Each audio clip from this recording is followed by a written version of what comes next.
জয় শিব শম্ভু। আজ বলবো 2025 কার্তিক মাস। তো এই 2025 কার্তিক মাসে এই তিনটি রাশি কিন্তু খুব উন্নতি করবে। তো যেই তিনটি রাশি উন্নতি করবে, তো সেই রাশি নিয়ে আজ আমি কথা বলবো। তো আমার এই চ্যানেলে যদি নতুন হয়ে থাকো, তো চ্যানেলটাকে সাবস্ক্রাইব করে নাও, কারণ আমি মানুষকে ভালো কিছু দিয়ে থাকি। তো যে তিনটি রাশি নিয়ে আমি কথা বলবো, এই রাশির মধ্যে যদি তোমার রাশি হয়ে থাকে, তো অবশ্যই তুমি কিন্তু একটা কমেন্ট করে দিও। প্রথম রাশি হচ্ছে মিথুন রাশি। এদের যোগ যেটা আমি দেখতে পাচ্ছি, কর্মের দিক দিয়ে যোগ খুব ভালো আছে। এরা যে কোনো কাজে কিন্তু সফল হয়ে যাবে।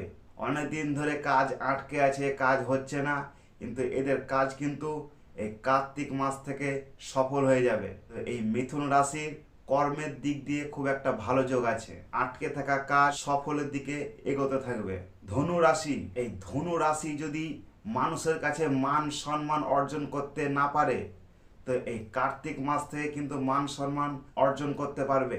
কারো কাছে টাকা পড়ে আছে, সেই টাকা কিন্তু ঘুরে আসবে। কেউ তোমাকে ঠকাচ্ছে, সে কিন্তু তোমাকে আর ঠকাতে পারবে না। নিজের উন্নতির রাস্তার দিকে সে একটু একটু করে এগিয়ে যাবে। তো যারা ধনু রাশি জাতক জাতিকা আছো, তাদের জন্য খুব একটা সুখবর। তারা এই কার্তিক মাস থেকে খুব উন্নতির দিকে এগোবে।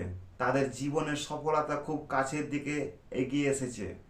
আর একটা যেটা সব থেকে খুব ভালো, যেটা ভালো জায়গায় অবস্থান করছে যে রাশি, সেই রাশি হচ্ছে সিংহ রাশি। এই সিংহ রাশি কিন্তু তারা লক্ষ্যের রাস্তা তৈরি করছে।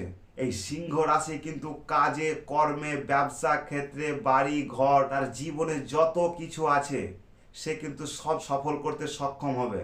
কারণ এই সিংহ রাশি কার্তিক মাসে এমন লাইনের ওপর দিয়ে চলে যে কিন্তু যে কোনো রাশিকে পিছনে ফেলে দেয়। এই সিংহ রাশির ওপর কিন্তু অনেক কিছু হতে পারে। এরা নিজেও জানে না কি করব কি করব না, কিন্তু যেটাই করতে যাবে এই কার্তিক মাস থেকে, সেটাতেই তারা সফল হবে। তো এদের মধ্যে যদি তোমাদের কোনো রাশি হয়ে থাকে, তো কমেন্ট অবশ্যই করে যাও। জয় শিব শম্ভু।